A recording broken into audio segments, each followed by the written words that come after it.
Tu ne peux pas avoir un couple solide sans spiritualité. Impossible. Impossible. Ça, je vous dis. Si l'Éternel ne bâtit la maison, ceux qui la bâtissent travaillent en vain. Si l'Éternel ne garde la ville, celui qui la garde veille en vain. Tu peux te battre pour bâtir un couple solide. Tu peux te battre pour parler le langage de l'autre et l'autre parler le tien. Mais si Jésus n'est pas au centre de votre couple, cela ne sert à rien. Amen. Christ doit être le fondement de votre maison. Bien-aimés, je vous pose cette question. Où en êtes-vous avec Dieu? La plupart des temps, quand des couples ont des problèmes, remarquez, c'est souvent la manifestation de leurs problèmes spirituels. Amen. Hein? Et des fois, quand les couples ont des problèmes, nous nous empressons à régler les problèmes apparents. Alors que souvent, ce sont des problèmes spirituels. Si je cesse de craindre Dieu, si je cesse d'aimer Jésus, mon couple aura des problèmes. Alors si tu viens traiter les problèmes de mon couple sans traiter ma relation avec Dieu, tu n'as rien fait. Les maladies commencent dans les couples lorsque nous perdons notre spiritualité, lorsque Jésus n'est plus la base. Un homme qui priait, qui ne prie plus, mais il va commencer à parler un autre langage que le langage de sa femme. Une femme qui se donnait à Dieu, mais qui se donne plus à Jésus, va parler un langage discordant. C'est pourquoi, chers couples, sachez ceci.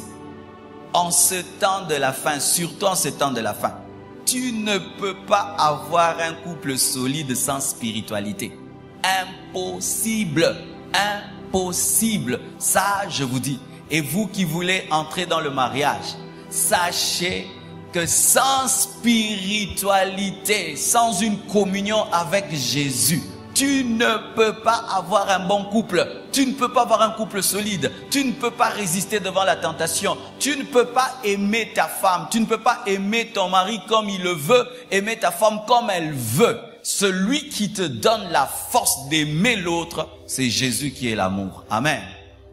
C'est pourquoi je vous exhorte de remettre Christ au centre de vos couples, de ramener l'intimité avec Dieu au centre de votre foyer, de prier avec vos femmes, de prier avec vos maris, de prier avec vos enfants, d'invoquer Jésus dans vos maisons.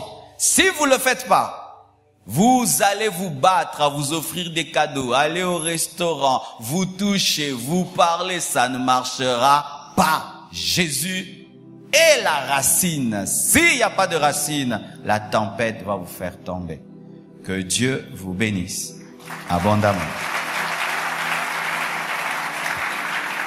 Seigneur Dieu, je te remercie pour cet enseignement, qu'il prenne effet dans les cœurs de chacun. Apprends-nous, Père, à parler le langage de l'autre et à découvrir notre langage. Aide-nous aussi et surtout à te mettre au centre de nos foyers, au centre de nos maisons. Car si tu ne bâtis, nous bâtissons en vain.